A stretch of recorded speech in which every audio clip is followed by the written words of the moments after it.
Shalom bagi kita semua.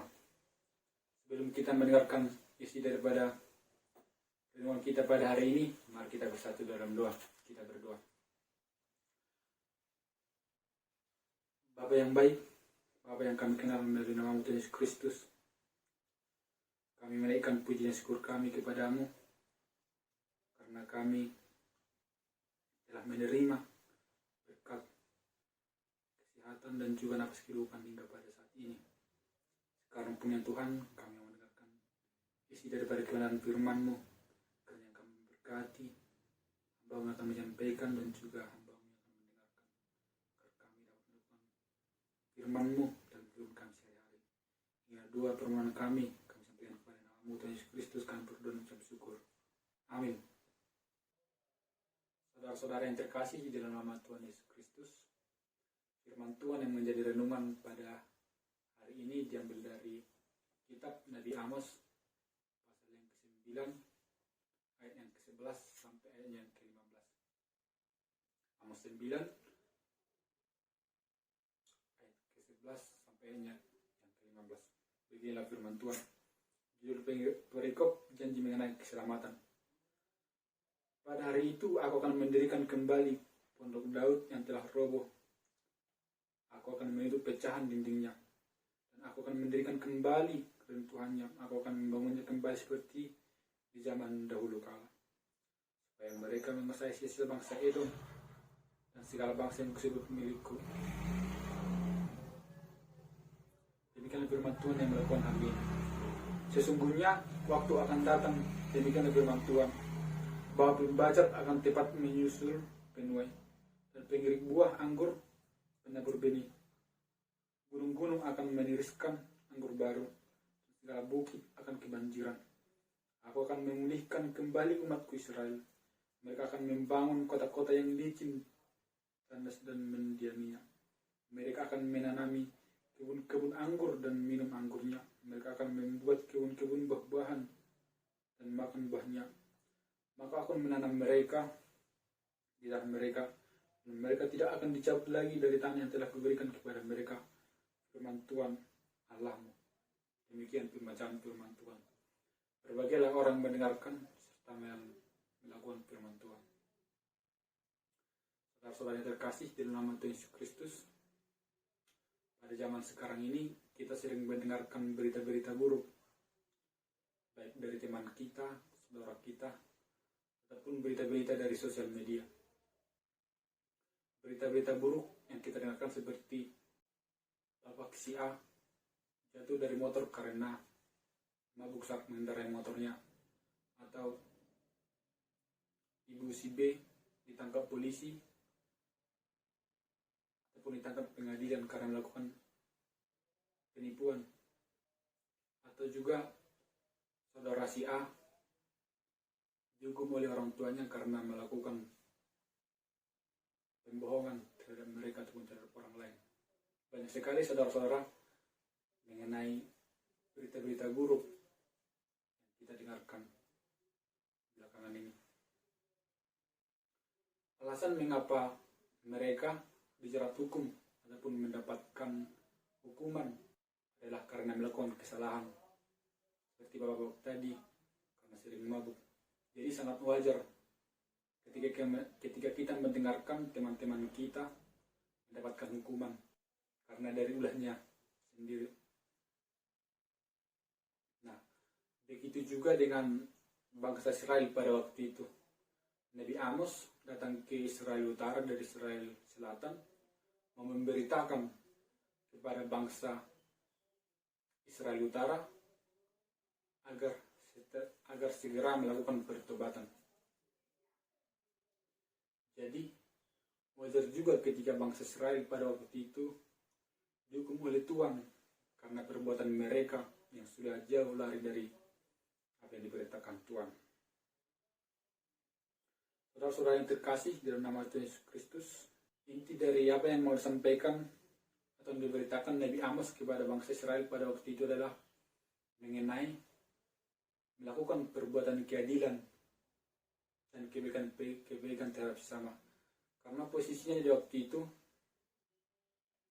bahwasanya bangsa Israel yang dimegahkan oleh Allah memiliki kesejahteraan, kemewahan ataupun kenikmatan karena hasil dari tanah mereka yang subur. Tetapi apa yang terjadi? Banyak dari pemimpin mereka yang justru menindas saudara-saudara mereka sendiri yang ada di bawahnya, seperti menaikkan harga pajak ataupun melakukan penipuan terhadap saudara-saudara mereka sendiri. Nah, hal itu yang tidak disukai oleh Tuhan pada waktu itu, sehingga dia mengirimkan Nabi Amos kepada Israel Utara. Berbicara mengenai Nabi Amos, dia adalah seorang anak dari peternak domba dan juga seorang perkebun. Dia adalah seorang biasa yang dikirimkan Tuhan untuk memberitakan firman supaya orang-orang bangsa Israel melakukan pertobatan. Jika kita menafsir ayat per ayat, pada ayat yang ke-11 sampai ayat ke-12 berisikan mengenai pemulihan yang akan didapatkan oleh bangsa Israel. Seperti ada dibangunnya kembali pondok Daud. Kenapa dikatakan dibangunnya kembali pondok Daud? Karena pada waktu itu Israel Utara dan Israel Selatan sudah terbelah menjadi dua. Jadi pada pemerintahan Daud dan Salomo, disitulah pemerintahan termegah atau tersejahteranya kerajaan Israel. Jadi Nabi Amos mau memberitakan bahwasannya nantinya Israel akan dikembalikan pada posisi seperti itu. Nah, pada ayat yang ke-12 sampai ayat ke-15 berisi pada zaman keselamatan. Nah, mengapa dikatakan zaman keselamatan? Keselamatan ini digambarkan sebagai kemakmuran ataupun kesejahteraan. Karena pada ayat yang ke-12 sampai ke-15 dikatakan berbagai kenikmatan yang akan didapatkan oleh bangsa Israel ketika mereka melakukan perintah Tuhan. Seperti pada ayat yang ke-12, mereka akan menguasai kembali bangsa Edom. Bangsa Edom ini adalah bangsa Israel Utara yang sudah dijajah oleh bangsa Aram. Nah, ketika bangsa Israel kembali ke jalan Tuhan, maka bangsa-bangsa atau sisa-sisa Israel Utara ini akan kembali dikuasai oleh Israel Utara. Nah, pada ayat 13 juga dikatakan bahwa pembajak akan tepat menyusul Penuel. Artinya bahwa waktu itu jikalau bangsa Israel melakukan perintah Tuhan, maka gandum-gandum yang ditanam akan tidak terhabiskan. Padahal sudah waktunya untuk menanam kembali bibit. Nah, tetapi hasil yang dipanen belum cepat siap dipanen atau belum bisa dihabiskan. Nah, juga pada ayat ke-14 dikatakan bahwa mereka akan menanami kebun-kebun anggur dan minum anggurnya. Di sini juga diartikan sebagai bahwasannya anggur-anggur yang akan dituai oleh pemilik anggur tersebut belum juga sempat habis dipanen, padahal sudah waktunya untuk menanam bibit kembali. Nah, kenikmatan yang seperti itulah yang akan didapatkan oleh bangsa Israel jikalau mereka melakukan ataupun menuruti firman Tuhan. Jadi janji keselamatan ini akan didapatkan oleh mereka-mereka yang akan mengerti dan memahami apa maksud atau kemauan dari Tuhan. Jadi ada Israel baru disebutkan dalam teks ini. Artinya Israel baru ini adalah mereka-mereka yang tadi yang mendapatkan atau melakukan firman Tuhan, dan mereka akan dimusnahkan jika mereka tidak melakukan firman Tuhan tersebut. Nah, terkait dengan teks ini saya teringat dari satu ilustrasi yang berjudul Fasilitator dan Coklat.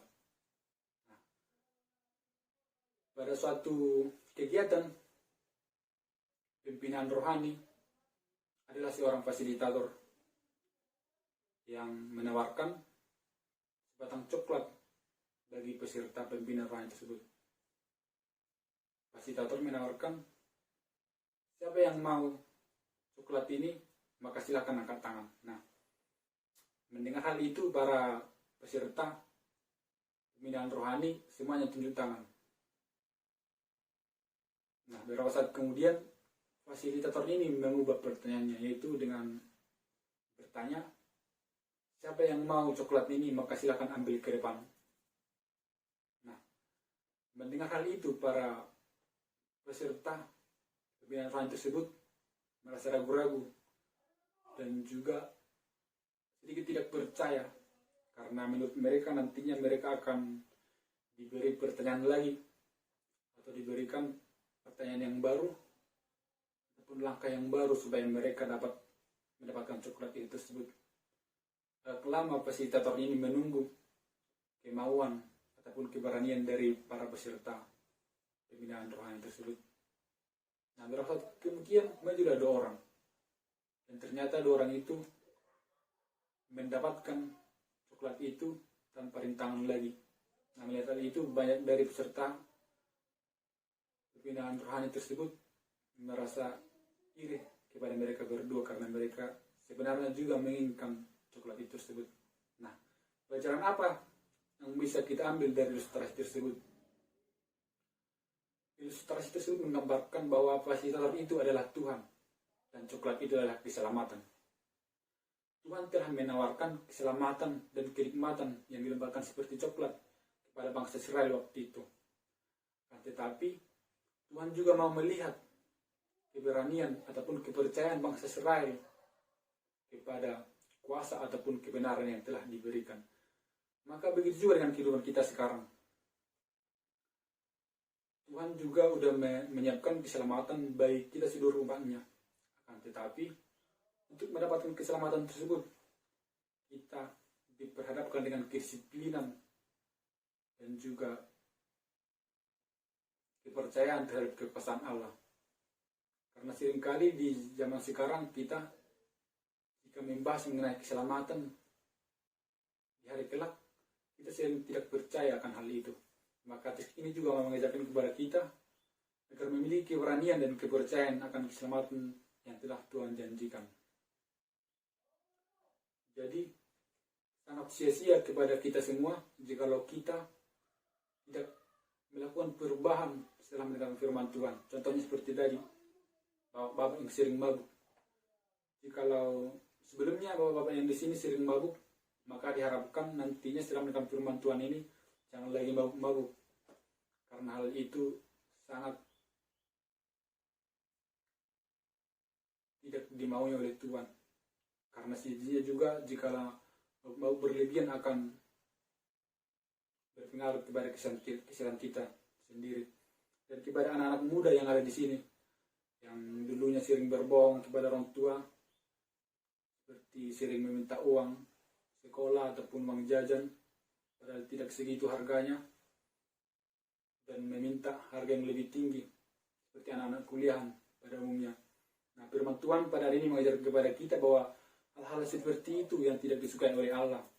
Jikalau kita menginginkan keselamatan, maka seperti yang difirmankan ataupun yang diberitakan oleh Nabi Amos, sesungguhnya Tuhan menginginkan orang-orang jahat atau orang-orang kafir untuk kembali ke dalam jalan yang benar.